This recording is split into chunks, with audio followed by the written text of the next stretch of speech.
Then we see it. The digital cartoon monster. A moving art project from some emo student in high school circa 1999. Correct. This was fucking horrible. I did not like this at all. It felt so out of place. Lights, camera, and action. Welcome to the I Remember Liking That Movie podcast. Remember those childhood movies you loved? We're going to watch them again and find out if they're still as amazing as you remember. Let's get ready to join Anna and Jimmy as they go back and watch those movies you remember being oh so awesomely good. Horror movies that scared. Comedy movies that dared. Damn!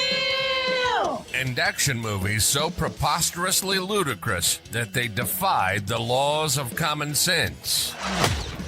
Now, here's your hosts, Anna Santos and Jimmy Coates.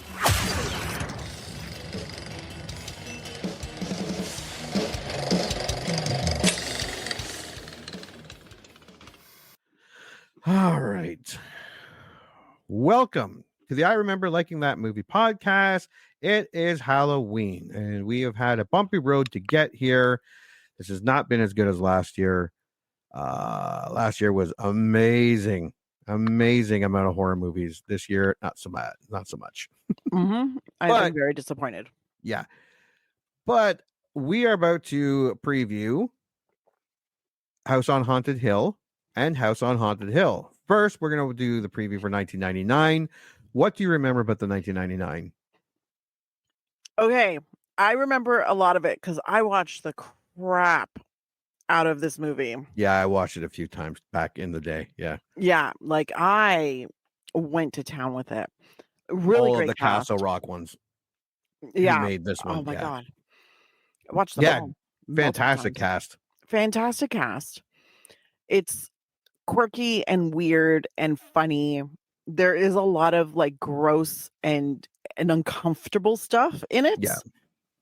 It also makes me want to live in an asylum that has been converted into a private home. These are the things I want in my life. It's fun and it's weird. And I love it. And I remember a lot of it.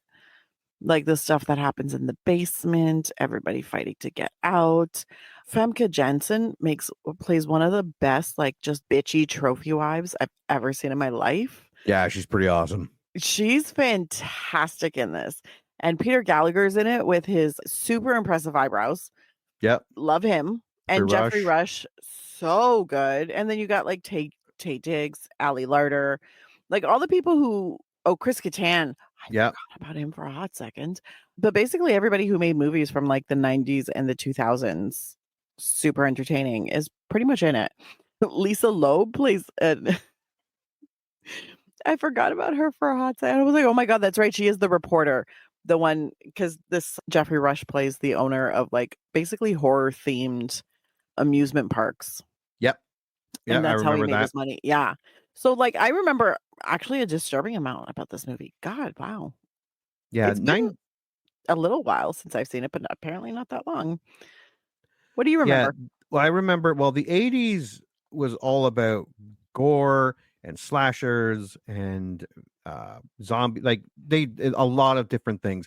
90s was, I'm not gonna say tame, but there weren't as many horror movies in the 90s, and there were a lot of great ones, don't get me wrong, but there weren't as many. And 1999 started with the CGI, I believe The Haunting. Yes. And then Castle Rock came out, and this is the movie they started with, House on Haunted Hill, and then they did 13 Ghosts and Ghost Ship and stuff like that. And there's a sequel to this one. I don't know if I've seen it, but there is a sequel. Is? Yeah, I bought it on Prime because they're on sale. For those listening, I don't know when this comes out, if the sale's still on, but you can either rent it for $4 or you can buy it for $4 for this one and the sequel. Actually, a whole bunch of horror movies. I bought because I bought all 8 of the Friday 13th. Yeah, I got a good deal on them. I scoured for Jason Goes to Hell and Jason X and Freddy vs. Jason. I am not paying $40 each for a Blu-ray. So I bought. They were on sale for $4 too. So yeah, it's a great Halloween sale on Prime. As of right now, this sale was still on. I'm gonna It's- come back to this. Oh! They've got everything. Yeah, they got a ton of movies for sale, like good horror movies. I think I bought like Salem's Lot. I bought a bunch of them. I bought a stupid amount. I'm probably gonna get in trouble I'm when probably my gonna wife buy finds 13 out. Ghosts. Not gonna lie. Yeah. Love that I one. can't remember if I bought that one or not. Yeah, when my wife finds out, You're in so much trouble. yeah, I think I bought like 15 of them. But always frame it like, but babe, it's for date night. Yeah, she hates horror movies. But she fucking loathes them. Amazing.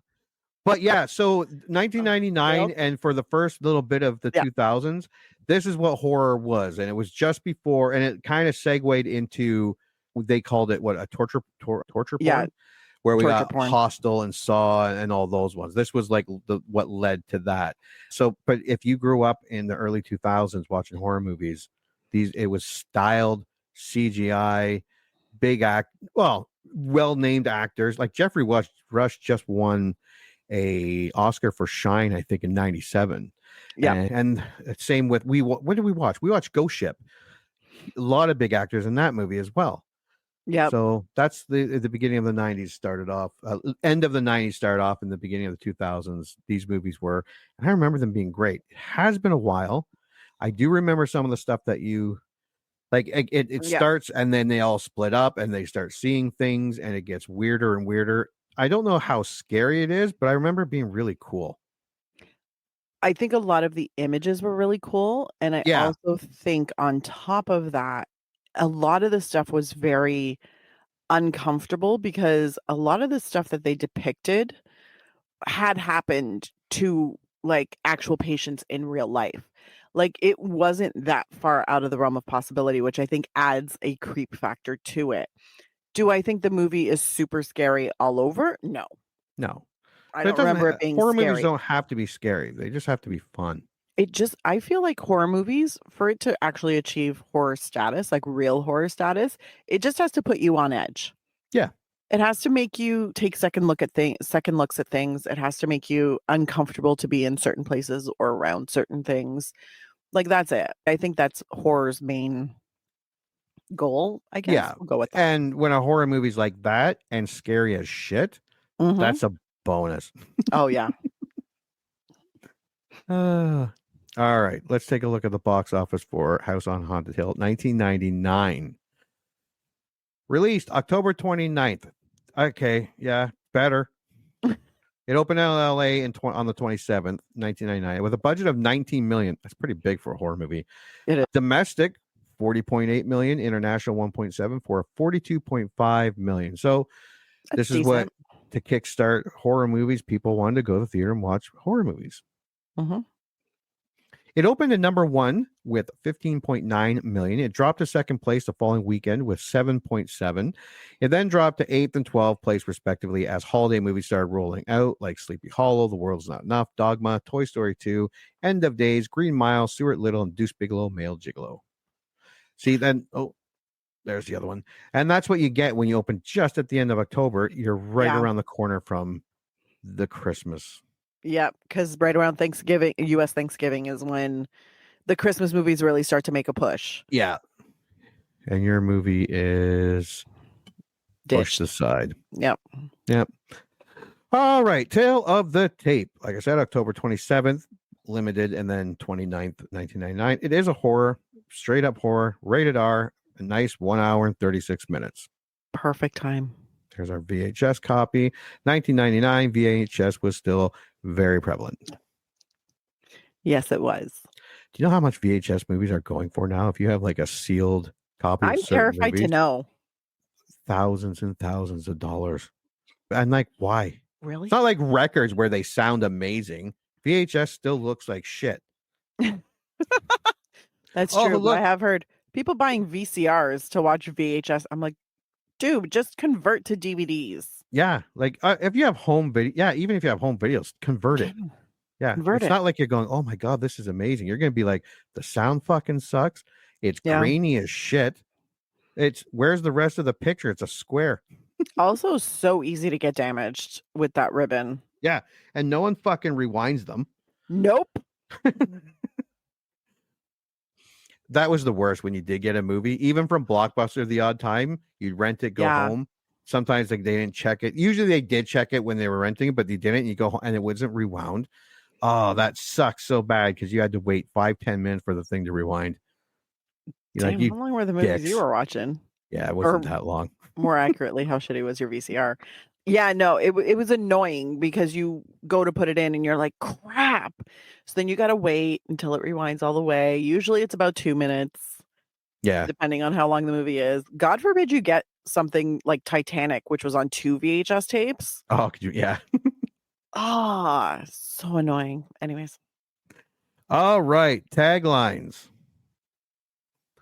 6 strangers have the chance to make $1 million each. All they have to do is make it through the night alive. No, that's a shitty tagline. A great summary of the story. Of the movie, yeah. Yeah. If you're in, you may not want to get out. I thought that was confusing. I think if you're in, you may want, if you see what's going on, you're probably going to want to get the fuck out. Yeah. If you're in, you will want to get out. That would probably make more sense. Are you dying to be rich? That's fucking fantastic. It's going to be a long night. Also fantastic. Evil loves the party. I mean, cheesy. Yeah, it's cheesy, but yeah. It's cheesy, kind of funny. But I mean, I'm not mad at it. I think that's it. Yeah. Yeah, that's all we need. Synopsis. Rich oddball Frederick Lauren has a proposal for 5 guests at a possibly haunted mansion. Show up, survive a night filled with scares, and receive $10,000 each. The guest of honor is Lauren's estranged wife, Annabelle, who, with her secret lover, Dr. Trent, has concocted her own scheme to scare Lauren's associates, Nora Manning, into shooting the potentially crazy millionaire. However, more spooks and shocks throw a wrench into the plan. I thought it was $1 million. I thought it was $1 million too. And then I thought it was like 5 checks. And then whoever doesn't survive, their check gets. Yeah. Maybe I'm remembering this from a different movie. Here's the original movie poster. 6 strangers have the chance to make $1 million each. All they have to do is make it through the night alive. That's on the top. Bloody handprint within the palm is our main actors. Ty Diggs, Jeffrey Rush at the back. What's his name? Chris Kattan, Ali Larder, and oh crap, I can't remember her name. Oh, wait, give me a hot second. And I've got Bridget Wilson. Bridget Wilson and Femke Jensen or Jansen. Famke Jensen. Famke is not there. I think it's Famke Janssen. And neither is what's his name. Yeah. That's an all right poster. Yeah. Yeah. It's not the greatest poster. Not the greatest, but I mean, it would look cool on your bedroom wall. Yeah. Yeah. All right. Rotten Tomatoes. None of these movies are well received. I do not doubt that. 62 critic reviews comes in at 31%, and 50,000 audience reviews liked it a little better at 42%. Expected. Yeah, critics' consensus, unsophisticated and unoriginal film fails to produce scares. I mean, I guess. Yeah. All right, you may start with the positive. Does everything a remake should do? Take the concept of the original and do something new with it. The CGI is atrocious, but it's a campy, gory, and a fun time. But it's a campy, gory, and a fun time. Trace Thurman, Horror Queers Podcast, 3.5 out of 5. Trace, we need to talk about your writing. Yeah. Yeah, and it's not, it's a campy, gory. And I'm wondering, too, because back in 1999, the CGI was awesome. I remember it being awesome. Yeah. Now, it's been a while. CGI might not be awesome anymore. It was awesome for 1999. How about that? Yeah. Yeah. See? Trace gets it. The queers get it. Fuck you people. House on Haunted Hill has a great first act and a handful of decent moments, making it worth a watch, especially if you were weaned on 90s horror. Anthony Arrigo, Dread Central, 3.5 out of 5. Thank you, Anthony. To compensate for any real spooks, there are some solid gore effects and stellar set pieces. Felix Vasquez Jr., cinema crazed. House on Haunted Hill isn't a great movie. It is, however, a good deal of gory fun. Ken Hankey, Mountain Express, 3.5 out of 5. There you I go, agree, Ken. Ken. It's a cheesy throwaway horror flick, but it's a tight, cheesy throwaway horror flick. Rob's movie vault, B-. Yeah, and that's See, Yeah. that's what I remember. It's one of the great underrated horror flicks of the last decade. Yes, really. David Cornelius, efilmcritic.com, 5 out of 5. Interesting, David. Interesting. All right, here come the crappy ones. Quarts of shiny blood are splashed around and numerous moans and groans pepper the soundtrack, but astonishingly, the movie never manages to provoke so much as a shudder. James Sanford, Kalamazoo Gazette, 0 out of 4. Wow, James. James Fucking is so Kalamazoo. harsh. There's a great deal of general creepiness, but the enterprise is undercut by a weak script, weak characters, and a too simple plot. Ron Wells, Film Threat, 2.5 out of 5. You know, sometimes I think simple plots are underrated. Yeah, sometimes it's nice just to It doesn't not have have to to be think a complicated. lot. Yeah. I appreciate it sometimes. The House on Haunted Hill is a meandering mess of stuck together scare tactics, none of which work. Liz Braun, jam movies. Moments of effective horror pop up on a semi-regular basis, but they are not enough to offset the increasingly tedious feel. Edward Johnson Ott, Nouveau News Weekly, 2.5 out of 5. Interesting. Trading genuine chills for cheesy computer generated effects, this house should have been condemned. E staff, E online, and they graded it a D. A D. Oh. Watching House on Haunted Hill is like going to a restaurant where the food looks delectable but tastes awful. Dustin Putman, thefilmfile.com, 1.5 out of 4. It's a little harsh. Yeah. House on Haunted Hill is not only never scary, it's never even interesting. Rob Blackwelder, Spliced Wire, 1 out of 4. Wow, Rob. Jeffrey Rush shamelessly overacts with a vengeance in this chillingly awful movie, which leaves us with one nagging question. Can Oscars be recalled? Steve Rhodes, Internet Reviews, 0.5 out of 4. That feels more insulting than 0 out of 4. Yeah. Yeah, the 0.5, that's like a big middle finger to your face. Yeah. 61,000 user ratings comes in at, here we go, 5.6 out of 10. That's where Okay. your horror movies usually, if they're not bad, that's where they come in. Don't be afraid of a 5 out of 10 for a horror movie. Yeah. When Embrace you get a 2 or a 3, maybe not watch it. We've had a couple of those. Yeah, they were not a good time. Leprechaun. You may go. Sorry, this is my favorite horror movie. 10 out of 10, TJ Older. Oh, yes. I like this film. 9 out of 10, Dorian Wynn Howells. One of the most entertaining horror movies. 8 out of 10, Zed Spiewau. Yeah, Sure. Cheap and trashy, but strangely entertaining. 7 out of 10, Adam IMDb. Enjoyable to a degree. 6 out of 10, Hey Sweden. Fuck you, Sweden. Fantastic until the shadows shitty CGIs. I think that has to do with the end. Yeah. Maybe it doesn't look very good now. 5 out of 10, Fire-Eyed Boy 1. A horror to endure. 4 out of 10, Quinn, 1974. Started badly, went very badly, and finished atrociously. 3 out of 10, Old Rose. I was a bright spark of light before this curse of a movie was brought upon my television. 2 out of 10, Welshie, 0223. They should pay you $1 million to sit through this movie. 1 out of 10, Steven? Oh my God, that's Steven backwards. It is the backwards, isn't it? I was wondering. Yeah. Yeah. Nippet Steven. Nippet Steven. Why aren't you clever, dick? Oh, right. We went through the box office. We went through the taglines, synopsis. We even looked at the reviews. Let's watch Did I get it ready? I don't know. I did. Yay! And it's a Scream Factory. Here we go.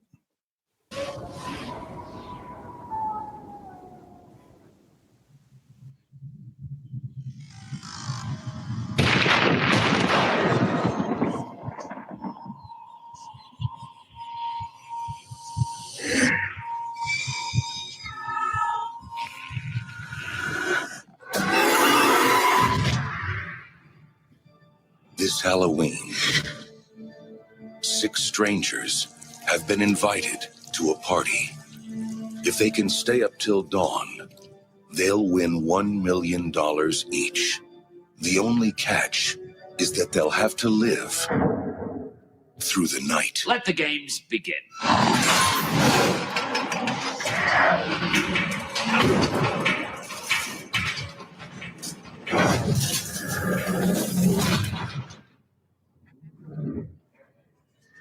It's in there.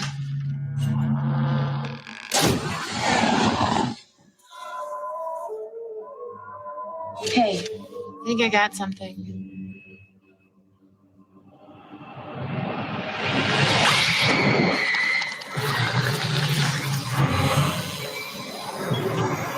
Open the door!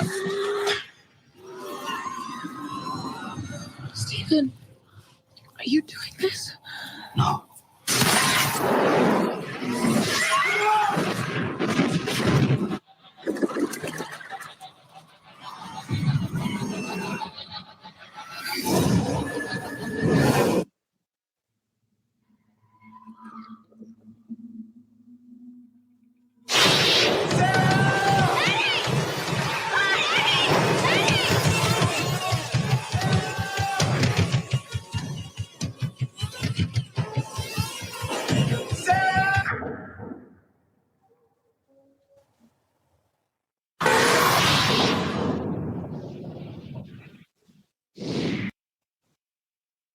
There we go. What are your predictions? Not the greatest of trailers, but I think I am actually going to genuinely love this movie. Yeah, I think I'm gonna like it too. It Yeah. looks fine. It looks. That's an old trailer Yeah. too, like quality wise. Yeah, no, I think it's gonna be better than not than I remember it, because I remember loving this movie. But I mean, Yeah, it I might think not I'm be gonna that really good. like it. Yeah. Yeah, no, I think I'm gonna like it too. So we are going to go watch House on Haunted Hill 1999, and when we come back, we are going to review it. Which brings us to House on Haunted Hill 19. I do think I've seen it. I'm Mhm. not 100% sure I've seen this movie. I think I have. I'm a huge Vincent Price fan. I do Yeah. like his movies. So I'm pretty sure I have seen it. I do not remember a lot of this movie. So this is all I know it has Vincent Price in it. I know it was by what's his name, Castle, the director who was famous for putting things on strings. So when you're watching Yes. a movie, that ghost flies by and stuff like that. Very gimmicky. I think they made a movie about him starring John Goodman, Matinee. Mm. I think that was based on him. I'm not 100% sure. But do you remember anything about? Okay. So when I realized The Haunting and House on Haunted Hill were remakes, like the ones from the 90s were remakes, I was like, oh, let me go watch the originals. So I went to watch the 1959 one. This is where they get the $10,000. And I watched oh God, I can't remember The Haunting, what year it was. But I might be confusing them both because I'm pretty sure, if I'm not mistaken, 1963. Was They're kind of very similar movies. So I was like, well, shit. But I mean, if I'm not mistaken, I remember a lot of flying skeletons. I remember people like there was some like creepy things. I enjoyed it just because I was like, well, shit, this is what a horror movie in like 1959 looks like. And Vincent Price. yeah. So Yeah. awesome. And I love 40s, 50s, 60s. Well, I like 70 movies, but I can turn on Turner Classic Movies or Silver Screen Channel, and watch whatever's on there. Even if it's halfway through, I can just sit and watch. I really do like older movies. Yeah. They're just something about them. Maybe it's because it is a time we never even existed in. It seems very magical because I was never there and so long ago. Not sure. But this movie had a budget of $200,000 and it made a total of $2.5 million. Doesn't sound very good, but that's not bad. That's a lot of money in 19. That is a lot of money. Also, $200,000 for a budget is ginormous. Yeah, it's pretty big. In the late 50s. That's especially for a horror movie. Oh, yeah. But I mean, they have some pretty good people kind of pulling it in. Vincent Price was a fucking classic at that point. Yeah. Yeah. And that's a 15 times multiplier. Movies today are hoping to get 3 times multiplier. Of course, they have a bigger budget, $200,000. So true, but they also spend a lot more money on like social media and marketing and all of that. This would have had built-in marketing because it's almost like the studio had like a communal budget for marketing and stuff. So you always piggybacked it off the backs of the other movies you were releasing. And that's the only information I got from the box office. Tale of the Tape it was released on February 17th. Again, Jesus Christ. This is where it started. Ground zero. So mad about that. 1959. It is a horror. It's rated R. That can't be right. It's an hour and 15 minutes. That is right. That is perfect. Yeah. Yeah, that's... I just want to double check that it can't be rated R. It wouldn't have had a rating from that time. Actually, I think it didn't have a rating. Now that you said it. Nope, no rating. It's not rated. I'm pretty sure it's pretty tame compared. Yeah. It might be atmospheric. I think it is pretty tame. Yeah, there's definitely atmosphere. They're not doing gore at that point. No. Okay, so here are the taglines. Get ready. Oh, Lord. It's 1959. See it with someone with warm hands. The fuck is that supposed to mean? I guess so they're alive. Yeah, Not okay. cold hands. The doors are locked at midnight. That feels incomplete. Yeah. The 13 greatest shocks of all time. That means nothing to me. No, I think they had 13 shocks at the movie theater while you were watching it. Yeah. Consult your doctor. Bring your seatbelts. That's so fucking stupid. First film with the amazing new Wonder Emergo. The thrills fly right into the audience. But why? The 13 greatest shocks ever seen. No. Acclaim the super shocker of the century. No. Oh, no, please. Those were terrible. Here's the synopsis. I have a feeling I read this movie synopsis. Yeah, I did. But it's kind of the same. Oh. Yeah, I mean... Rich oddball Frederick Lauren has a proposal for 5 guests at a possibly haunted mansion. Show up, survive the night, filled with scares, and receive $10,000 each. The guest of honor is Lauren's estranged wife, Annabelle, who, with her secret lover, Dr. Trent, has concocted her own scheme to scare Lauren's associate, Nora Manning, into shooting the potentially crazy millionaire. However, more spooks and shocks throw a wrench into the plan. For those listening, I read this for the 1999 version. It's not right, but it kind of has the same gist. Instead of 10,000, they get $1 million. Honestly, this is more, they're both very, very similar story-wise and also character-wise. Like, in who's represented in there. So, I mean, it's not that far off. Yeah, because when we watch the Jeffrey Rush has a very Vincent Price thing going on. 100%. Yeah. All right, here's the original movie poster. Very 50s. It's so 50s. For those listening, it's just a skeleton holding a noose with a woman hanging in it, a mansion with gates. There's a guy below. I don't know what he's doing, drowning somebody or... Yeah. Oh my God, that's right. Yeah. There's a vat of something that someone drowns in this movie. Yeah, and House on Haunted Hill with Vincent Price, Carol Olmart, Richard Long. That's a very, very 50s poster. Yes.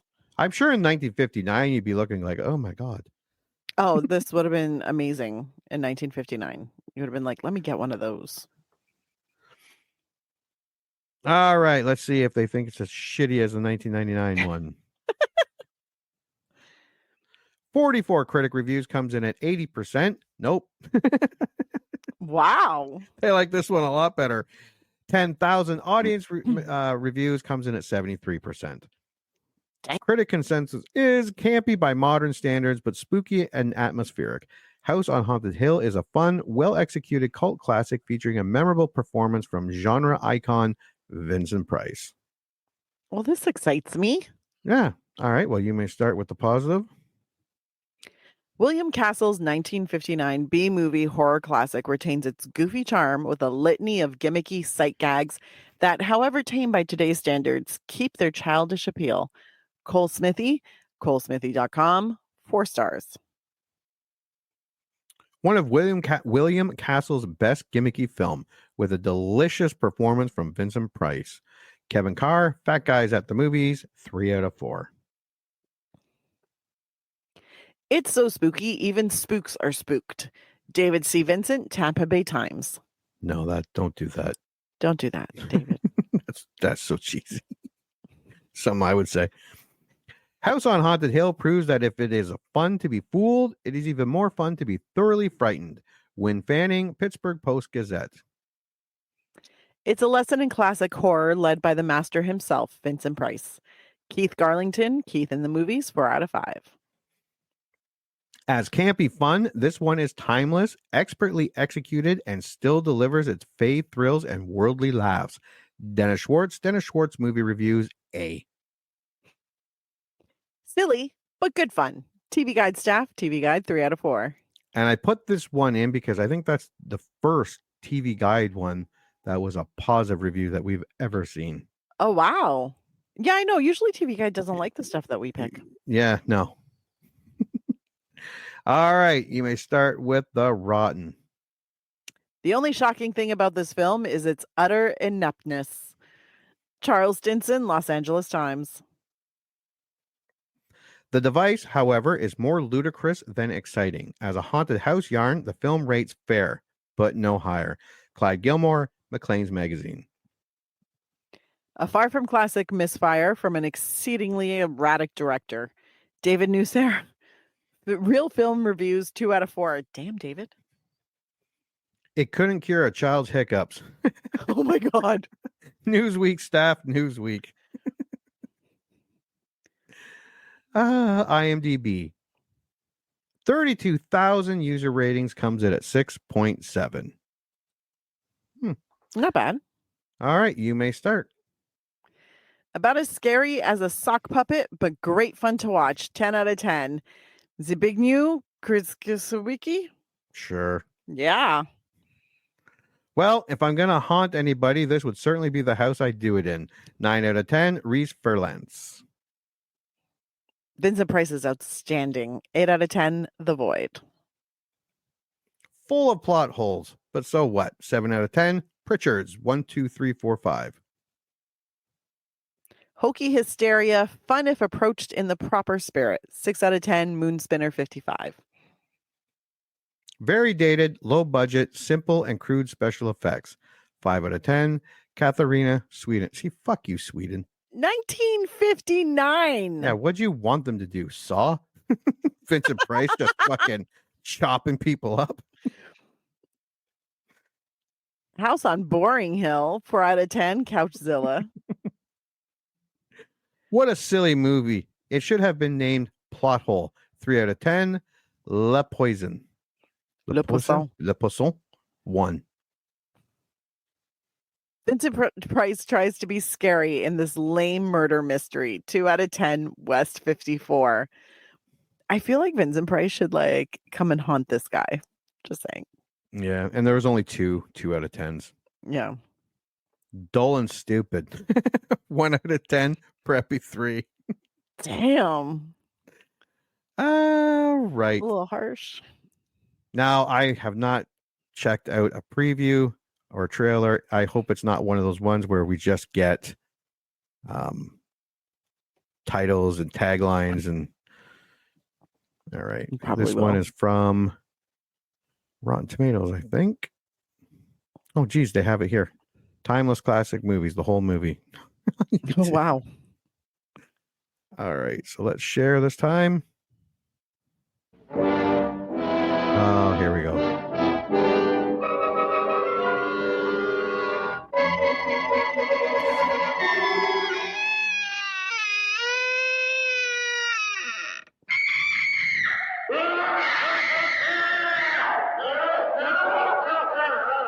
I'm Vincent Price, and you're invited to my party in the house on Haunted Hill, where so far the ghosts have murdered only 7 people. So won't you come and make it 8? You'll see human heads without bodies. Mysterious pools of blood dripping from the ceiling. The walls move slowly in against you. Don't try to escape, you can't.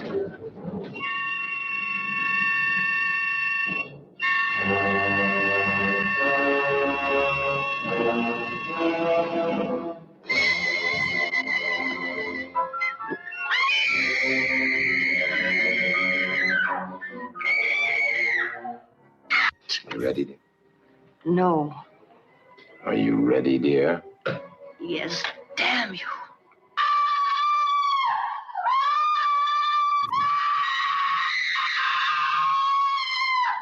The ghosts are waiting, so won't you join me in the house on Haunted Hill? Hurry, or you'll be late for your own funeral.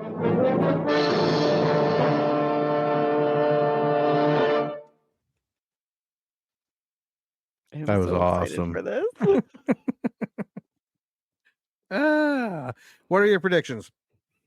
I think I'm going to love it. I think it's going to be a campy, over the top, just extra movie, and I'm excited to watch it again. It has been a very, very long time since I've seen this movie. Yeah. Yeah, it looks so silly, but like I love old movies. I love Vincent Price.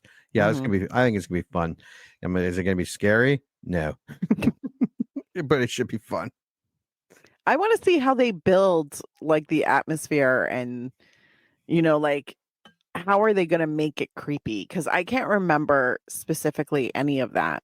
But also, the house that they use for the exteriors in this movie, that house was actually for sale. Oh god. I think 5 or 10 years ago. Hmm. And How it much? needed some restoration. It was like 8 8 or 11 million. It was somewhere in there. Which I was like, that's a steal. And I was obsessed with that house, but then somebody bought it and they're restoring like all of the bricks. It's an architecturally important like building. So I was like, oh, so I remember loving that house forever. And they use it a lot in films and TV. It was in Blade Runner. They also used it on the TV show Angel. Where else did they use it? Oh God, it was on something else. So when I watched this movie, I was like, oh my God, it's the house. Just wanted to share. All right. Well, we're gonna go watch House on Haunted Hill, and when we get back, we are going to review it. You heard them. Movie time. Let's all go to the lobby and get ourselves a treat, and then watch a classic kick-ass movie from whenever the one we're about to watch was made.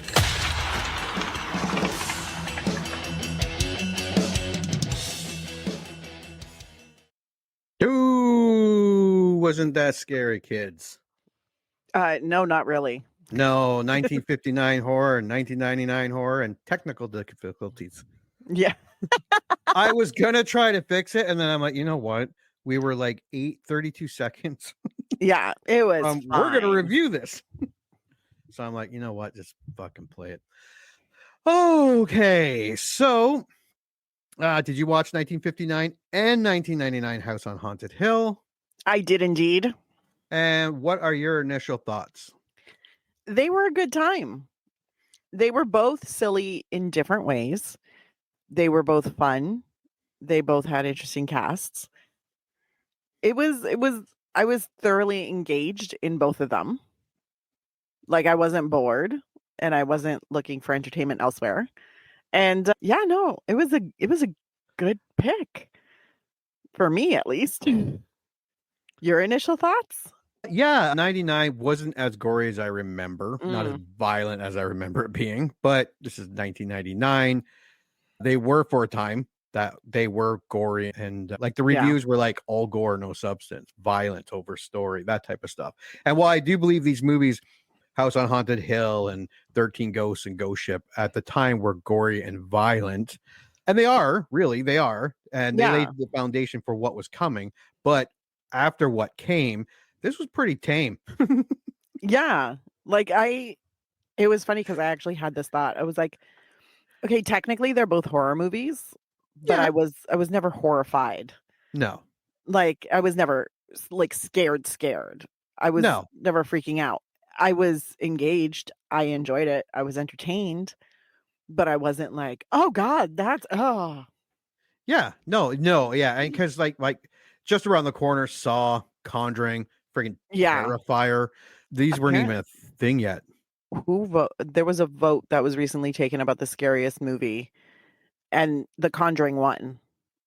I don't remember what, but Conjuring was terrifying. Yeah, freaked me out too. The ghost movie, stuff like that. And they say, well, it's a true story. I'm like, whatever. Yeah. And When it then was you're like alone in amazing. the house and shit moves. You're like, oh, fuck. And you wake up one of your kids, go check something down. Go get me a loaf of bread out of the basement. I'll see if they come back. Wake up one of your kids. I need Dude, a not loaf even of bread. just send one of them. Wake them up in the middle of the night. Go make me a sandwich. Yeah. Go get some. You want an ice cream? Go get some ice cream downstairs. 20 minutes later, I think there might be a ghost down there. Or wait a minute, maybe they're eating ice cream down there. That's probably what's happening. Yeah. Get another kid, keep sending them down. And it had like there was gore. The gore was great. The blood looked great. A few plot holes. We're still in the 90s, happy endings, and even in horror movies. It was very nostalgic. Mm-hmm. The 1950, I watched the black and white one. Same. It was 50s horror right from the beginning, from the talking to people and the audience. But I enjoyed it. It was fun. Yeah, for the 1959, I really enjoyed the choice of music and scoring on it. Because I'm like, that's what's giving us the atmosphere. That's what made it actually creepy. Yeah. For a 1959 movie. Yeah. Exactly. I mean, if you don't like older movies, like if you do not enjoy movies from like the 40s, the 50s, and even, no, not the 60s, probably the 30s, but if you don't like movies of that generation, then you won't like this, period.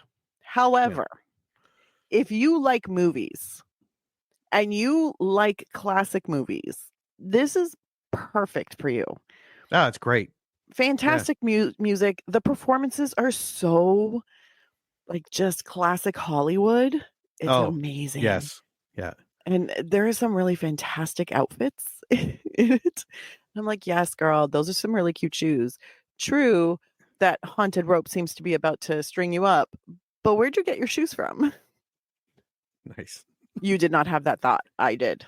No, I did have this thought. The blood in 1959's House on Haunted Hill was more believable than the blood in Halloween 2, 1981. Correct. And this was in black and white. It had the viscosity of real blood. Yeah, it was thick. It was I was thick, like, yes. dark. Yeah, I was like, that looks like blood. It doesn't look like a pool of Kool-Aid. So I was down for it. All right, let's go over Haunted Hill, House on Haunted Hill, 1999. First. Okay. Dun, dun, dun. In 1931, the patients at the Vanacott Psychiatric Institute for the Criminally Insane, sounds like a Batman's opening, revolt with prison riot against the staff, headed by sadistic Dr. Richard B. Vanacott. Mm-hmm. Patients start a fire which engulfs the building, killing all of the inmates and all but 5 of Vanacott's staff. Great opening. Not ghost ship great, but it was still a great opening. Yes.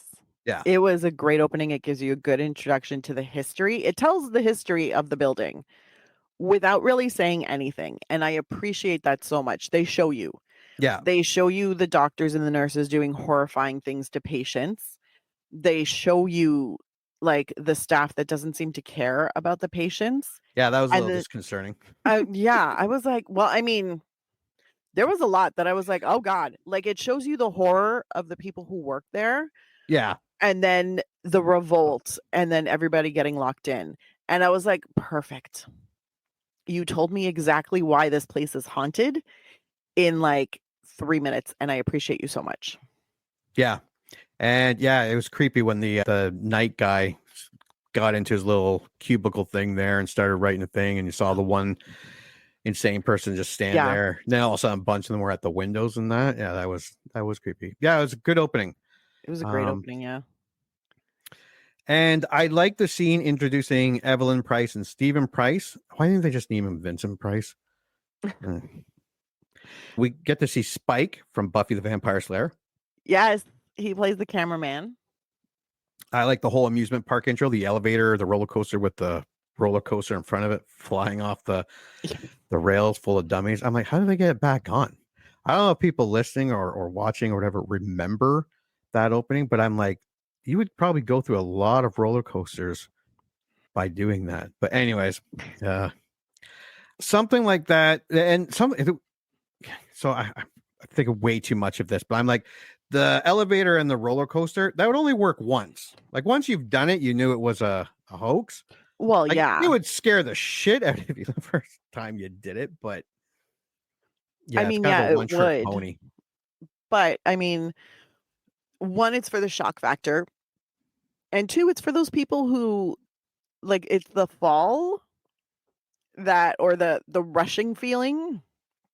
Not necessarily a scare, but it's an adrenaline rush. So they could keep doing it. Yeah. But I mean, still, if you have millions of people coming through your amusement park every day. Yeah, you're bound to get tons of new people. Yeah. Yeah. We also get the Unsolved Mystery type show with the same guy, I think, who did Unsolved Mysteries. Yes. And on the TV, Evelyn is watching when she's taking a bath, and he's talking about the house on Haunted Hill and its past, and then states that it's almost restored back to former condition, and that's when Evelyn gets the idea to hold a party. Mm-hmm. In 1999, Evelyn Stockard Price is in a disintegrating marriage with Stephen Price, an amusement park mogul who loves playing tricks. At Evelyn's insistence, Price stages her birthday party at a long abandoned hospital. So Evelyn has like a list of 2 pages long, and Stephen shreds it and makes his own list, and then the ghost of the Haunted Hill hack the computer and erase it and make its own list. Pretty impressive, since we find out later it doesn't even have a fucking phone line in there. The building's owner, Watson Pritchett, is convinced it is evil, having lived there as a child when it was converted into a private residence. I thought Chris Kattan was great. He's my favorite. Yeah. Again, all acting hovered over or dipped their toes into camp, but it was done well. It was very campy, but done well. Well, it kind of almost touched on the 1959 one in performance. And I liked that. It was like, we're not the same movie, but we're so similar. Like it was almost like an homage, and I appreciated that. But also, this is a slightly ridiculous, like it's a haunted former asylum that became a private house that a ghost invited these people to. You're going to be campy. You're going to be silly. It's going to be a little ridiculous. So, I mean, I was totally down for the little over the top stuff, but they sold it to me. Yeah. And it suited the movie fine. Yeah.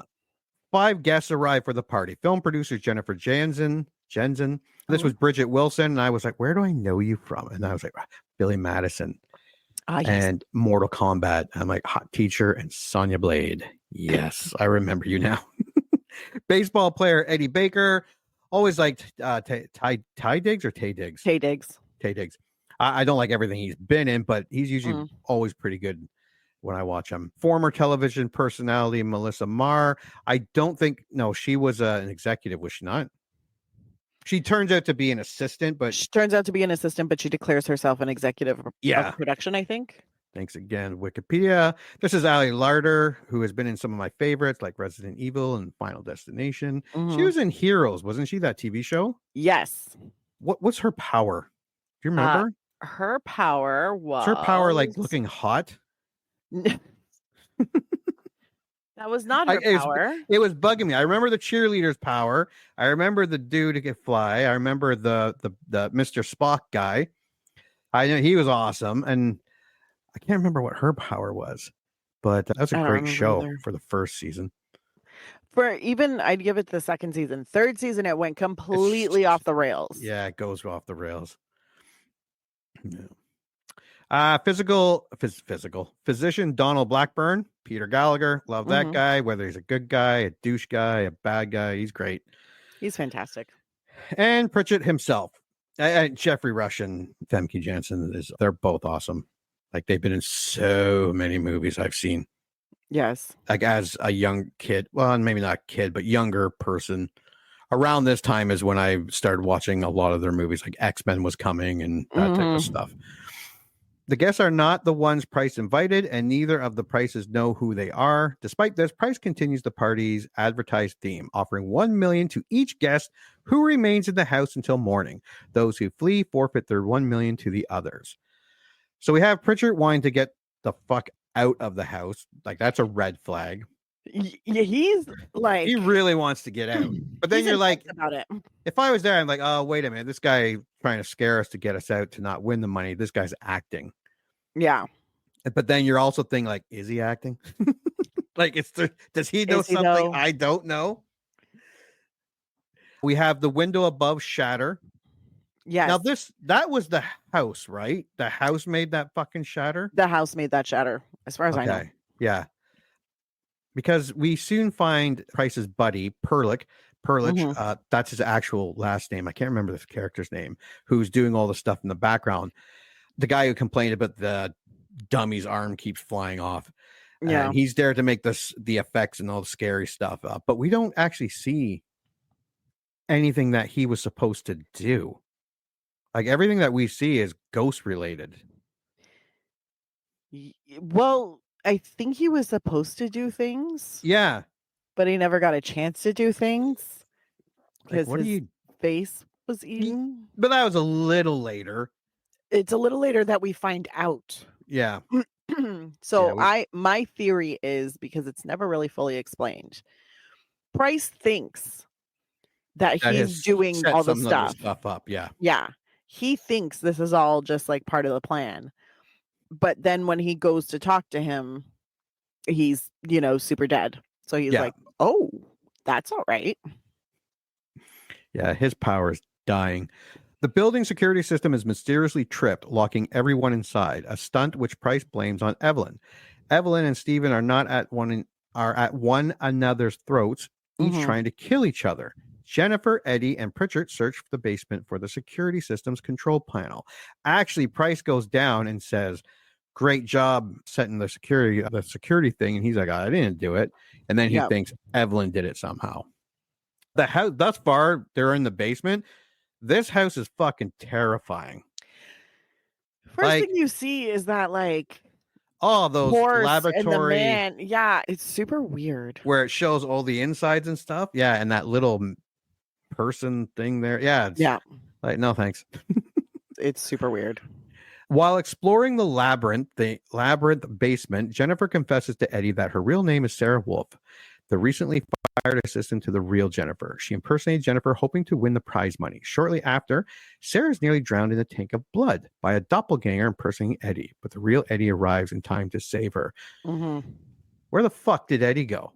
That'd be my question. You didn't hear me fucking yelling, Eddie? Well, I figured, because here's the thing. Everybody's supposed to be super confused and not knowing what's going on. So my theory is that there were some ghostly earmuffs put over Eddie's ears. Yeah. So he couldn't hear her calling out. That's my theory. Melissa subsequently disappears, leaving behind a massive trail of blood and a camera that shows brief footage of what happened to her. Yeah, braver than me trying to get all that footage and stuff there, because every room was terrifying. And she looks like you couldn't see it, but you heard it. Oh, what'd I do? Oh, no. I'm all by myself. I will try to get her back. Let's move you out of the way. There we go. I think my laptop is haunted. There you go. Yeah, we're doing a haunted house one. Apparently, because I don't know how settings on the laptop just radically changed. So I just tried typing something in and it cut me off from you guys and then sent me somewhere else. And I don't know what the fuck is going on. So I'm not going to type anything through this whole thing. Go ahead. Better you than me. True. What was I saying? Yeah, we don't see her get killed. They look at the footage. Yeah. And you can only hear it because it's only pointing at the one angle. And it sounds terrifying. Like gross. Yeah. Like, yeah, it No, doesn't it sound sounds like a terrible. Yeah, it didn't sound like she was having fun. No. Price visits his assistant, Schechter, who is supposed to be managing the party stunts, but finds him horribly mutilated. Yeah, that was gross. His whole face was gross. caved in, and it was. Don't get me wrong, head it was cool. hollowed out. Yeah, it was hollowed out. It wasn't caved in. It was hollowed out. Yeah. Yeah, like a pumpkin. that was a bit of a oh god, because I forgot I was like, oh, he's dead. That was my first thought when Price walks into the room. I'm like, oh, he's dead, and then when he turns him around, and I'm like, oh my god, his whole all of it, he's hollowed out. Yeah, it was good. I enjoyed that part. Me On too. the surveillance monitor, Price sees the ghost of Dr. Vanikut walking around with a bloody saw. Evelyn, they catch up to Evelyn, seemingly dies in front of the others, strapped to an electroshock therapy table. And then Price pulls a gun on guests, demanding to know who killed his wife. Eddie knocks him out, and they lock Price in the saturation chamber. For those listening or watching, that was that chamber where the things spin around, the pictures spin around. They visited all these rooms before this happened. We got to see the electro, and Pritchard would give a little history lesson on what the rooms and what the things were used for. So very clever to set things up and give a little backstory on it. That's one of the things I appreciate is when you're able to walk people through everything and you don't have to necessarily it feels natural. I like it when it feels natural when you're setting up everything that's coming. So that when Price ends up in that thing, it makes sense because you saw it before. So you don't need an explanation. You don't need all this expository this guy's a psycho. dialogue. Yeah. Big iron chamber locked from the outside. Yeah, we'll put him in there. And it didn't feel forced. Everything. He was showing them every room, so he was explaining shit to them. Yeah, it made perfect sense. You're right. Like it was natural. And the saturation chamber, an archaic zoetrope. Sure. Device that Vanikut used to treat schizophrenics. Blackburn volunteers to guard Price. When the others leave, he turns the chamber on, leaving Price to be tortured by the moving images and ghostly hallucinations. So he's a bad guy. Because up until then, I did remember from the movie, obviously, but he plays a good guy. Like the first time I saw this, I did not expect it. Yeah. In Vanikut's office, Sarah and Eddie find a portrait of the hospital's head stab and realize that the party guests are descendants of the 5 survivors of the 1931 fire. Pritchett deduces that the spirits hacked the guest list on Price's computer. The only exception is Blackburn, whose name doesn't appear among the staff. Again, no internet, no cable, no phone line. Very, very resourceful ghosts. Yes, they know how to maneuver their way through the modern world. Yeah. Blackburn is revealed as Evelyn's lover. They have faked Evelyn's death, plotting to frame Price for the murders, hoping one of the guests will kill him in self-defense. This is a stretch in both movies, but I thought 1959 actually did it a little better, surprisingly. 1959 did do it a little bit better, but with the 1999 one, we're like, okay, yeah, if he's locking Price in, then obviously he's in on something because he's not doing that for shits and giggles. But when he's touching up on Evelyn's body when she's still unconscious, I'm like, well, he is a bad guy. Well, we also don't know that she's unconscious yet, so she really is dead. So I remember when I first saw it, I was like, oh, that's gross. I was like, is this going to be necrophilia? Yeah. Ew. And then he wakes her up, and then it's still really gross because I'm like, she was still unconscious, yo. You were just touching up on her. Yeah, he was still Bill Cosbying her. Yeah, and the whole thing, like, well, someone's gonna shoot her, and someone's about to, like, it's like they were just rolling the dice and let's see what happens, type of thing. Yeah. Evelyn heartlessly kills Blackburn, adding another victim, then releases a delirious Price from the chamber.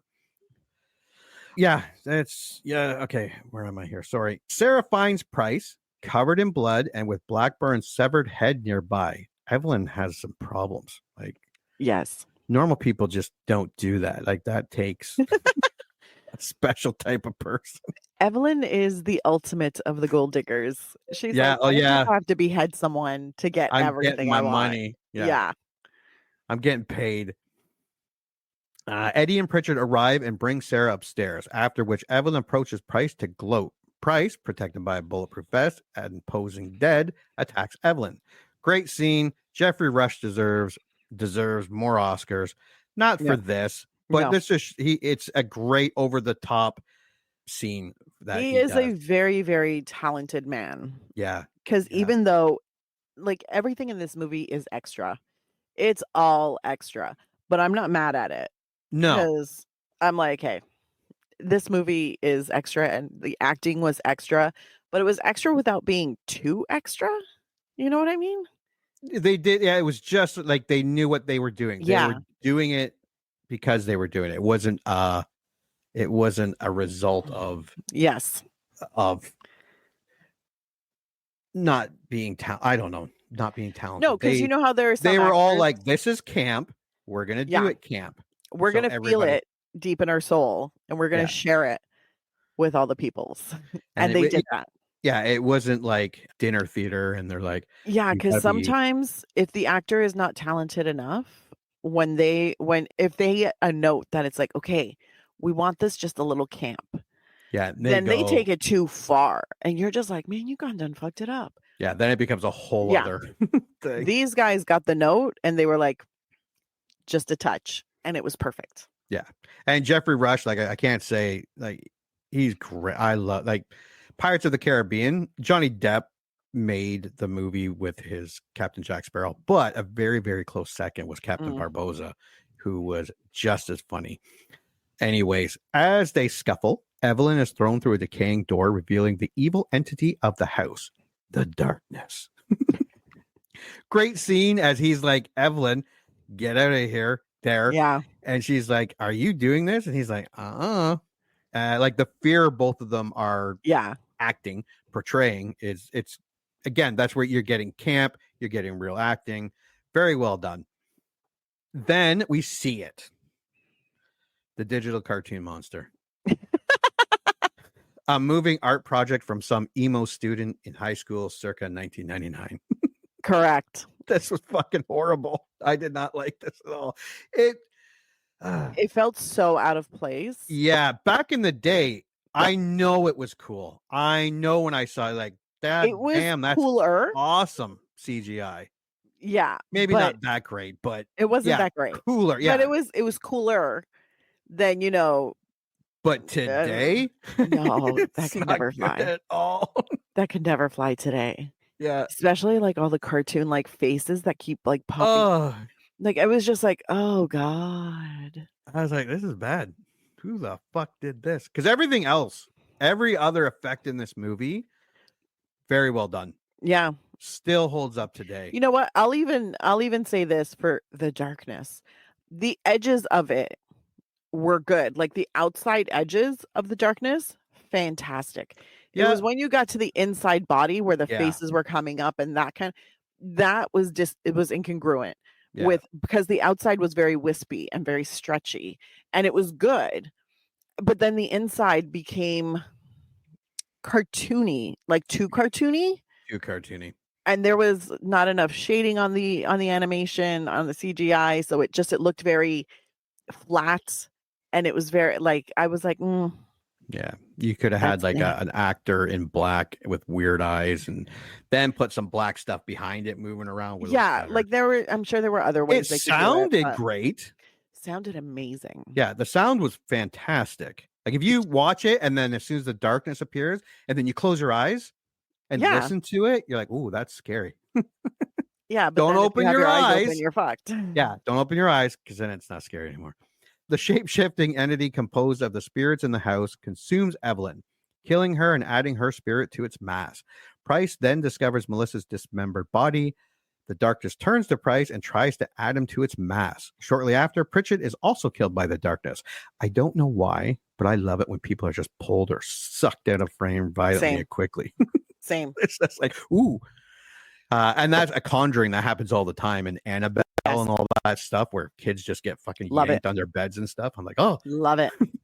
Great. Take that, you little kid. Where are we here? Yeah, and if you're listening, the darkness itself atrocious. The practical effects, like those floors blowing up when they're running stuff, it's all great. While Price flees to the house's attic, followed by Sarah and Eddie, Price opens a window in the attic, then sacrifices himself to give others time to escape. Actually, he pushes Sarah out of the way because first they get up there and he's like trying to do all the pulley systems to get the one window open. And then it's after Sarah, and then he pushes her out of the way and it gets him.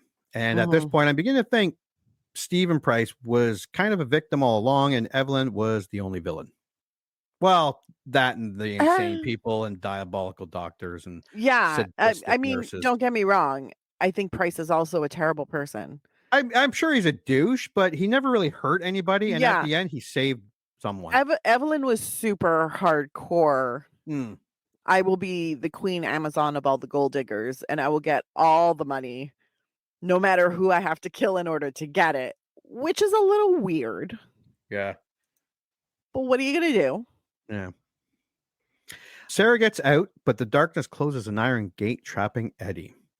Eddie, the dumb fuck he is like, Sarah, the rope is being cut. Supernaturally. it's like tickling the rope and the rope's kind of unraveling itself. Yes. And he's like, haul ass. And she's doing what every dizzy broad in the situation does, falls, and then starts to consider all her life choices. That's what and this is really every character, basically, when they get to the final 2, 3, sometimes even 4, they all seem to fall because they all seem to have forgotten how to move, how to walk, how to sit, how to stand. They keep falling over themselves. Like they've lost their sense of balance. And it kind of low key drives me nuts. Yeah. I've come to expect it. I've accepted it. I am not happy about it. Just to clarify. Yeah. And then Eddie does what no man I know would do, runs to help her. Lets her to go first, and then the door slams down. Yes. And he's stuck there. First, I would have been yelling at her from the other side of the window. Like, bitch, you better move. I'd haul ass if I were you. Even if I went and got her and picked her up, that is a big F. Once we got to the window and she started to move towards getting out, I'd be like, no, I'm going first. You fell and fucking contemplated your whole life choices over there. I came and got you. I'm going first. Step aside. As the darkness prepares to assimilate Eddie, he reveals that he is adopted and not a true descendant of the original staff. Pritchard's ghost appears and opens the iron gate. So 90s. So 90s. So 90s. Even his little horror ghost movies. self, Yeah. like, just shows up. Yeah, and opens it up for him. The darkness is distracted by Pritchard long enough for Eddie to escape. Pritchard's ghost and the darkness fade away as Sarah and Eddie watch the sun rise. They find an envelope on a ledge containing all 5 checks made out to cash. They are relieved to have escaped and won the money, but are stuck on the roof of the house, unsure how to get down. Let me read this again. The darkness is distracted by Pritchard long enough for Jimmy to escape. Pritchard's ghost and the darkness fade away as Sarah and Jimmy watch the sun rise. They find an envelope on the ledge containing all 5 checks made out to cash. They are relieved to have escaped and won the money as Jimmy says to Sarah, hey, what's that over there? And as Sarah turns to look, Jimmy pushes her off the fucking roof. And then in black and white, I forgot about that. I didn't watch that this time. In black and white post-credit scenes, the spirits of the 1931 patients are seen torturing the Prices, presumably doomed to eternal damnation in the afterlife. I forgot that was there. And I would argue I would argue after Steven saves Sarah at the end, that's was kind of unfair. But I remember that being kind of a cool scene. Might have to go back and take a look at that. And that is our movie. Yes, it is. What is your score for House on Haunted Hill 1999? Okay. General score, rent it. It is a cheesy, campy, ridiculous, but fun and entertaining horror movie from the late 90s.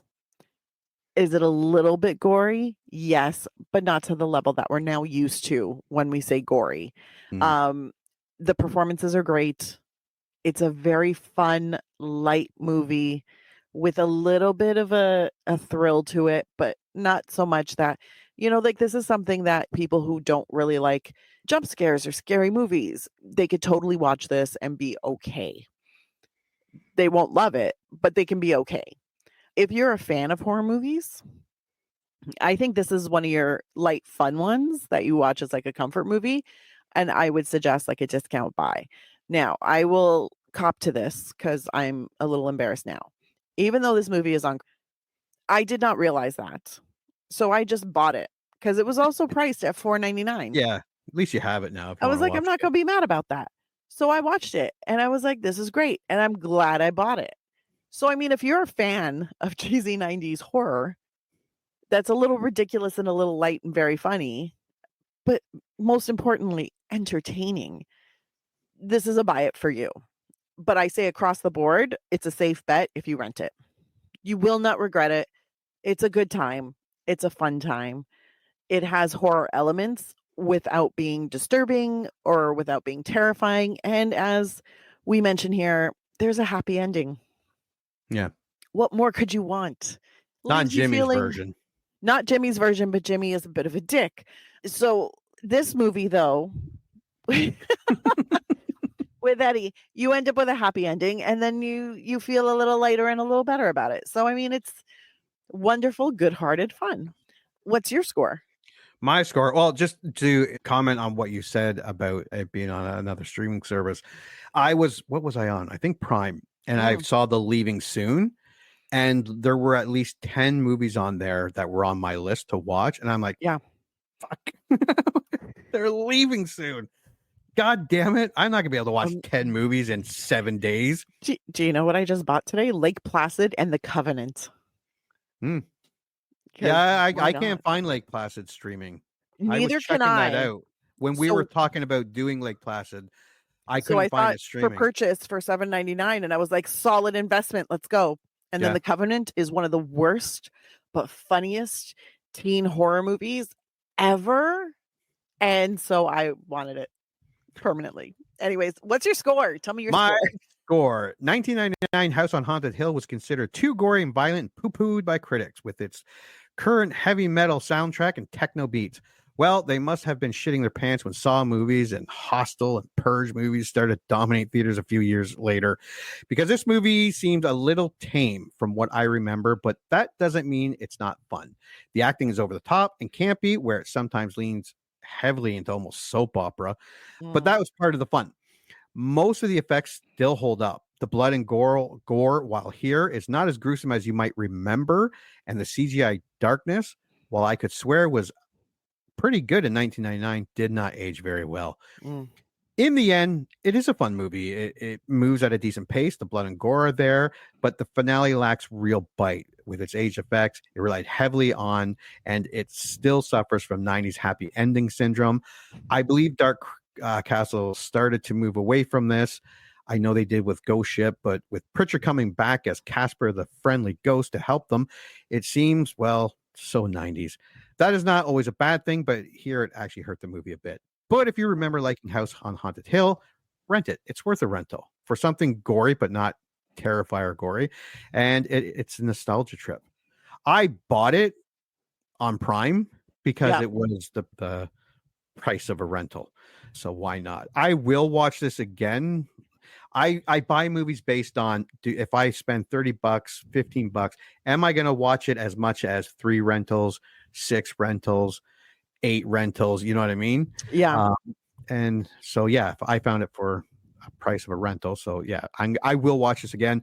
Won't be anytime soon, but down the road, definitely. This is one of my favorite movies. I used to do this all the time. Double feature with The Haunting. Yeah, I wonder how good, because that has a lot of CGI effects in it too. Oh my God. I remember it being so incredibly cheesy, but those two movies, like these two movies paired together so well that I used to do a double feature with them all the time. Yeah. And now we're on streaming and I don't know where my DVDs are. And it's like a whole thing. I don't even know if I have this one on DVD.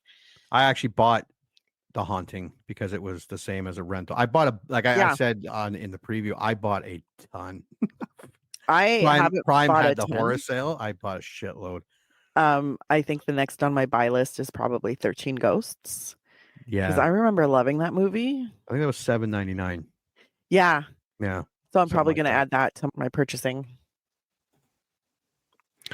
All right. So that was House on Haunted Hill, 1999.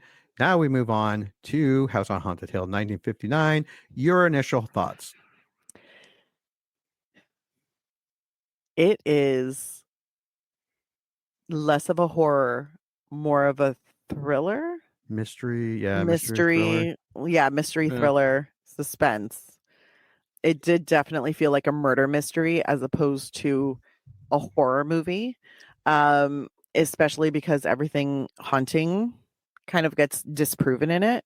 So there isn't anything really supernatural about it. And there isn't really anything, like diabolical about it. It's just a really shitty man doing shitty things. Yeah. So that kind of takes away from the magic of it being a horror film. However, up until you find out it's just a shitty man, I liked it. I liked it a lot. It had great ambiance. The performances were very 1940s/50s. Like, the accents on them was amazing.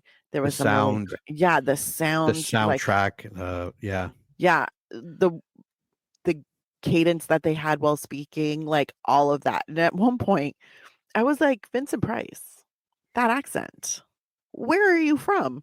And I looked him up and he's from St. Louis, Missouri.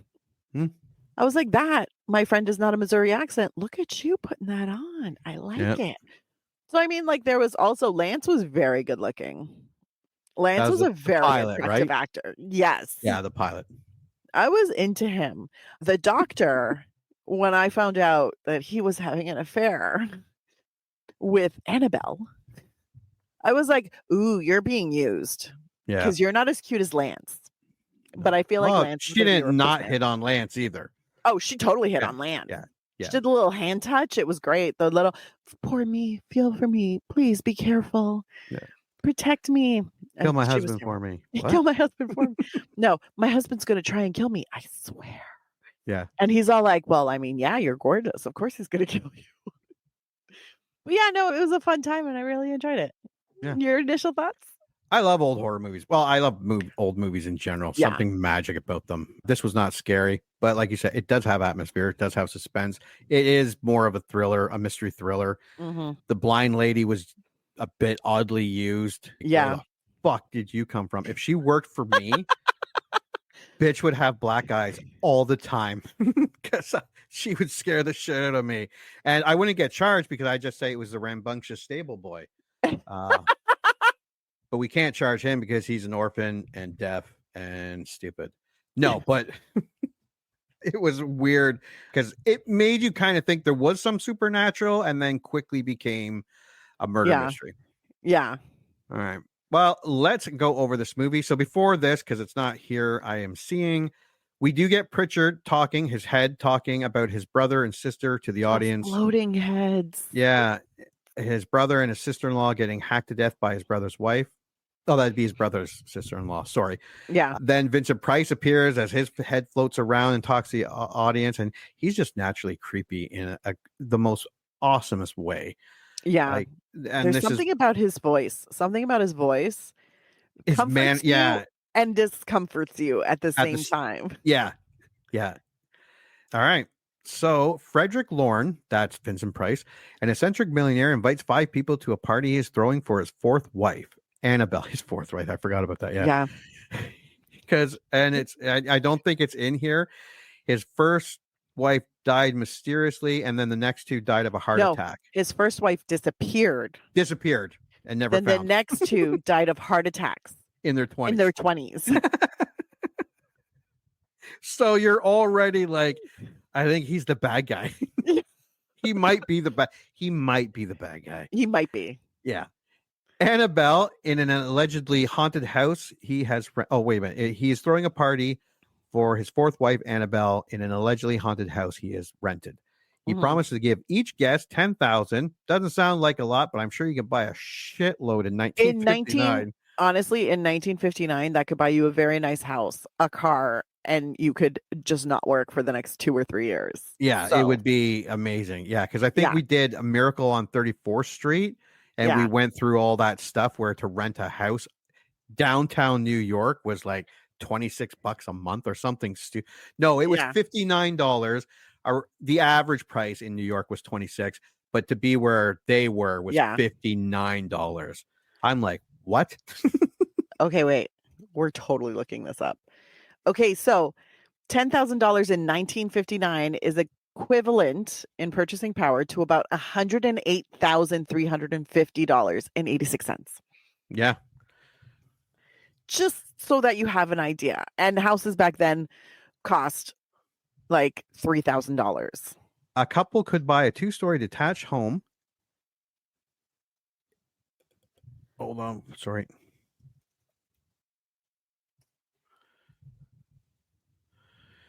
So in New York, you could buy the median home value in New York in the 1950s was $10,000. So that's New York. Okay, hold on. So from 1959, because I always find this so interesting. A house, you could get a house. Cars were $2,200. Yeah, and you're talking about New York. If you go middle America, takes place in LA. This takes place in LA. Yeah. So it's okay. So prices in 1952. A house is $7,750. Average income is $3,500. A Ford car would cost you between $1,500 and $2,300. Milk, I think for a gallon, was like $1.96. Gas was 20 cents. Yeah, it's maddening. Here's something even more maddening for people listening. The house value, say in Ohio here, 1950 was $8,000 for a house, which would be equivalent to buying a house today for $101,000. That's so nuts. That's sad. Anyways. Each guest $10,000 with the stipulation that they stay when you go over the prices of like gas and food and all that, and we did this with Miracle. It's like, oh my, what a wonderful time. I know you'd be bored as fuck because there's no internet and shit, but oh my god, you have a lot of nice stuff. But that's just it. You wouldn't be bored as fuck. Yeah, if you didn't know think about it, 1959, you have your little black and white TV. You're not mad about that because that's what everybody else has. Yeah, you get to watch. Yeah, you go to the library, you go to the movies every week because it's like a dime. Like this is you're buying meals for 25 cents and exactly. You could probably afford a cottage somewhere to go on. You're taking vacations. You're going to Acapulco. You're going to Acapulco and Niagara Falls. Oh, yeah. Anyways, he promises to give each guest $10,000 with the stipulation that they stay the entire night in the house after the doors are locked at midnight. All the windows are barred and there are no phones or radios to use. Mm-hmm. Actually, they don't even have electricity because they use those little lanterns. Yeah, and even are they lights in the rooms or are they little lanterns? I honestly didn't really notice, but I did notice that whenever they were in rooms, there was always a candle on a candlestick. Yeah. So like they were using candles and just leaving them lit in rooms unattended. And I was like, that is not very fire safe. Yeah. It was like one was by a bunch of like twigs and stuff as part of I'm like, that's dangerous. You're going to burn your fucking house down. The guests are test pilot, sexy Lance Schroeder, newspaper columnist Ruth Bridges, And everyone smokes in this movie, and 100%. smokes and drinks hard, 100%. like hard. One of like- Ruth's first lines is, "Since our host is not here, which one of you is going to make me a drink?" Yeah, and she wants scotch, Fuck yeah, she does. not a martini, scotch. But it's so funny because I'm like, look at the good manners. When they're about to take the tour through the house, she stubs out her cigarette. Yeah. I'm like, yes, you're not supposed to walk through the house with a cigarette. Yeah, you keep the smoke in one general area because that's how smoke works. Ruth Bridget, psychiatrist, Dr. David Trent, who specializes in hysteria, Nora Manning, who works for one of Lauren's companies, and the house's owner, Watson Pritchard. All are strangers to both the Laurens and each other. Their only commonality being lust for money. Yes. And it does a great job setting up the characters, showing you how they are, how they behave. Yeah, it's very well done. And then the Laurens have a tense relationship. Frederick is convinced Annabelle tried to poison him to acquire his wealth, which Annabelle somewhat evasively denies. That's a great scenes with Annabelle and what's his name there? Frederick. Yeah. They have so much contempt for each other. Yeah. While still trying to keep it polite. Yeah, they're like being mean to each other, but trying to be civil because it's 1959. And it's like, yes, darling. Yeah. Of course, you're just like that. You would like that. No, I'm not going to this party. She also opened up the show in the most incredible outfit. And I was like, that's so good. When she walked down? When she first walked out of the bathroom. And she was just wearing that little like velvet thing I was like, girl, beautiful. And she just gives zero fucks, but then she gives just enough fucks because she's like, I don't want to die like all of his previous wives. Yeah. But she could leave, but she doesn't want to die, but she doesn't want to live penniless. Yeah. She wants the money. She wants the money. Because she's like, I earned it. Correct. Also, I just want to mention this about the house. The house that they use for the exterior, the Ennis house, does not look like the inside of what's in this movie. That's all stage. That's all very staged. Like the inside. And you can kind of tell it's. Yeah. In the movie, it looks like a Victorian house, whereas Ennis house is very mid-century modern, Frank Lloyd Wright, like beautifulness. So, although I do also love a Victorian house, I'd like to go on the record. But just there's almost an incongruity to that because like you see the outside and then when they walk in, you're like, that doesn't make sense with the outside. Yeah. So they do just use it on, like they filmed on a stage. Yeah. Annabelle somewhat evasively denies, attributing to his suspicions and paranoia and jealousy. Watson believes the house is genuinely haunted by the ghosts of those murdered there, apparently 7, including his own brother. He claims to have spent one night there before and was almost dead when found the next morning. Yep. He gives a tour of the house, including a vat of acid in the basement. Why the fuck would there still be acid in the That was my question. I'm like, why are you keeping the acid? And why is everyone so comfortable around big fucking rats, dead or alive? Like he just picks up that trap with that giant rat on it, and when it drops in and all the flesh stuff and it floats the bones, it's so cheesy. So cheesy. But that's part of its charm. Yes. Part of its charm. Yeah, the acid in the basement, which a previous resident used to kill his wife because she didn't like his wine. I can see that. When Lance and Nora remain behind to further explore the basement, Lance is locked into an empty room and struck on the head while the menacing ghost confronts Nora. This was creepy. This was actually creepy. This weird, terrifying looking old woman with gray hair just jetting out everywhere and the weird eyes. Yep. And you're like, that's a little creepy. And Annabelle privately warns Lance that her husband is scheming something and that she suspects him of murdering his second and third wife after his first wife disappeared. Oh, yeah, right here, disappeared. Yeah. The guests learn that the party rules downstairs and each is given a Colt model 1903 pocket hammer for protection. That's a lot of detail. Having encountered further apparitions, Nora decides against staying the night. Mm-hmm. But the caretakers, who never leave before 12, lock the doors 5 minutes early. Yep. Taking that option out of the guests' hands. Also, can we talk about how we find out screams? that Oh, the crazy ghost, the old woman, is one of the caretakers? yeah, because she also sees her in that room, just standing there, going like, "Ugh," like this Yeah, which weird. was super I weird. like, And then she glides away.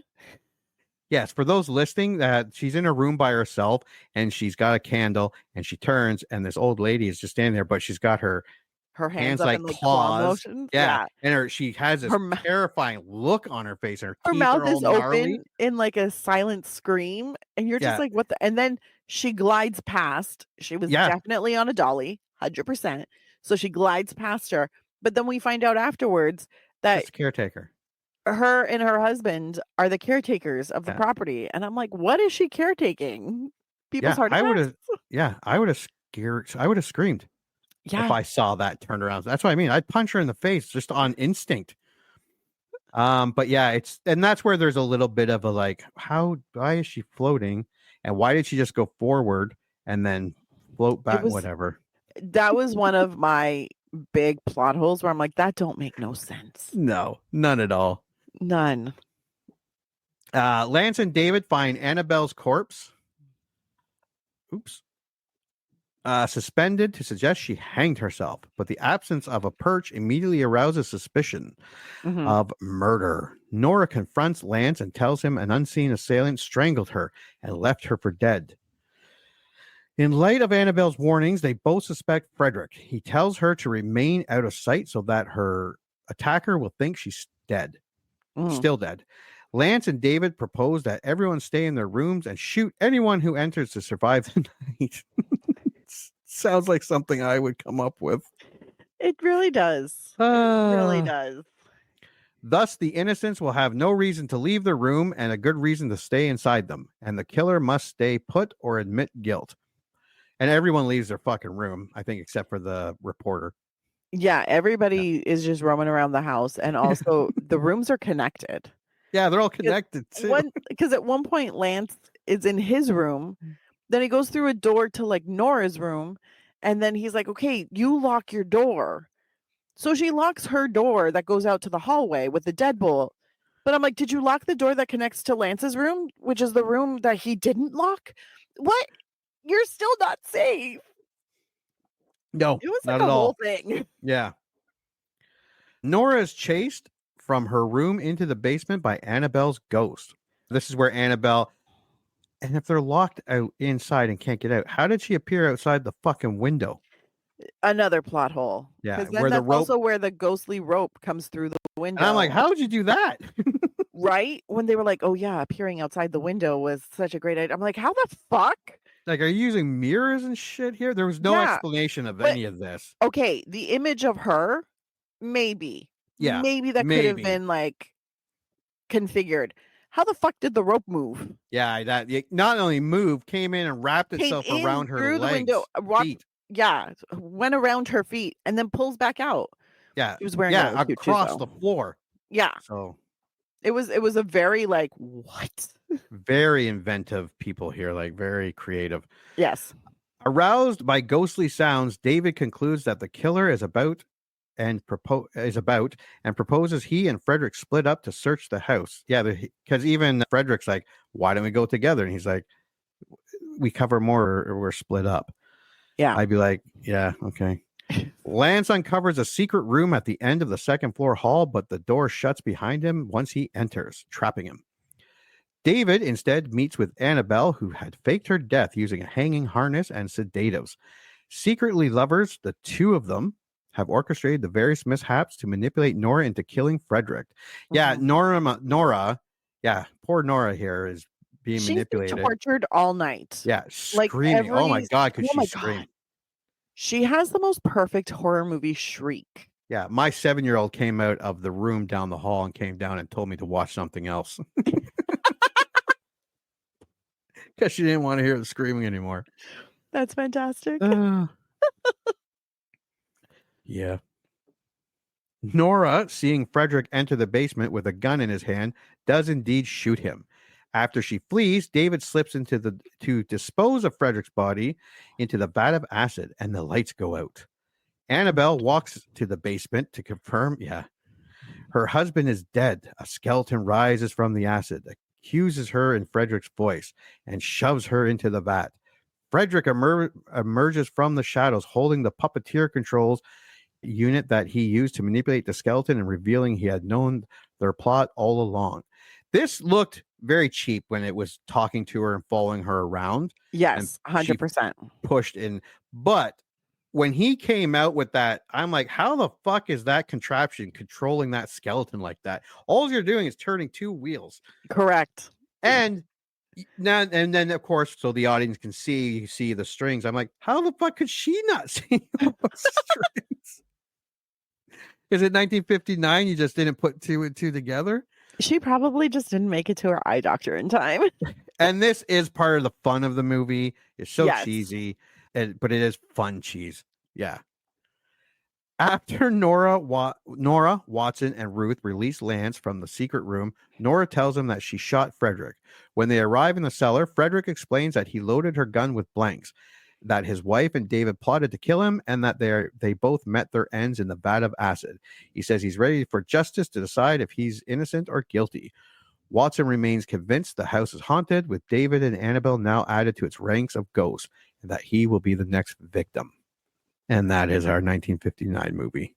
Mm-hmm. Your score. Okay. If you were a fan of older movies, this is a definite rent it.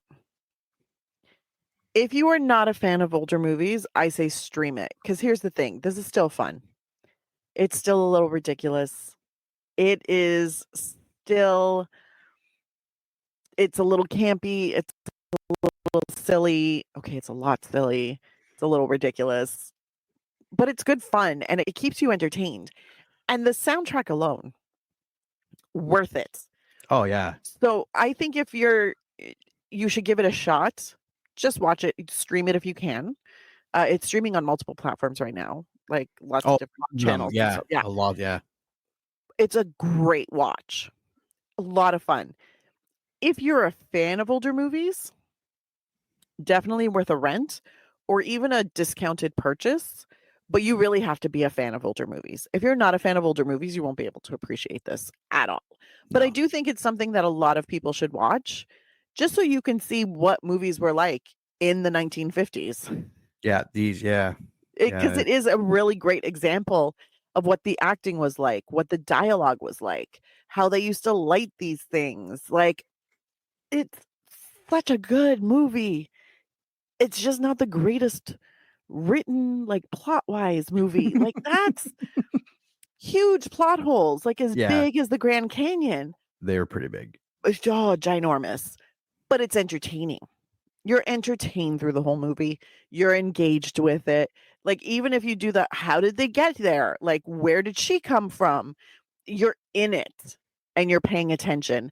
And it's still entertaining and it's still good fun. So I say stream it for the general public. And if you're a fan of older movies, like classic movies, definitely rent it. Possible buy at a discount. I would not pay $20 for this. No. However, if it came up and it was like $10, I'd be in. Yeah. I think the DVD, they have it now in color. I'm kind of curious what that would be like, but I think you can buy it for like $10 or something like that. Yeah. Yeah. Like my score, what was the one review? Like, it's as scary as a sock puppet. Correct. But it is fun to watch. That pretty much sums it up. Well acted. It is atmospheric. It is suspenseful. Mm-hmm. And if you find this movie nostalgic, good for you. You're still alive. No,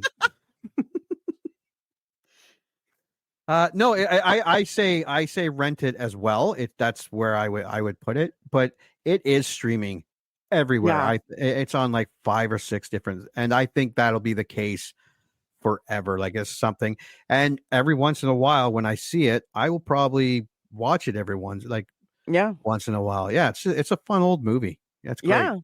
Yeah, it's a good time. It is a good time. I'm kind of disappointed though, because both House on Haunted Hills were a good time, but not scary. Yeah, this Halloween run sucked. Yeah. It was really I'm totally bad. going to watch a scary movie tonight just to be scared. Yeah. So anything else you want to add about the House on Haunted Hill 99 or 59? Not really. Although I did see the sequel to House on Haunted Hill. Yeah, I bought it too. I haven't On bought Prime that one for yet. $4.99 or something like that. I haven't bought Yeah, that one yet. Thank you for coming back to 1959 and 1999 for joining us for looking at and then reviewing House on Haunted Hill and House on Haunted Hill. And until the next movie we remember liking. Congratulations. You just had one of your childhood movie memories vindicated. Or they just eviscerated it. I don't know. This is a generic one-size-fits-all type of ending to the podcast. So thank you for listening, and please join Anna and Jimmy next time for another episode of the I Remember Liking That Movie podcast. If you dare to go back and watch that movie you remember liking,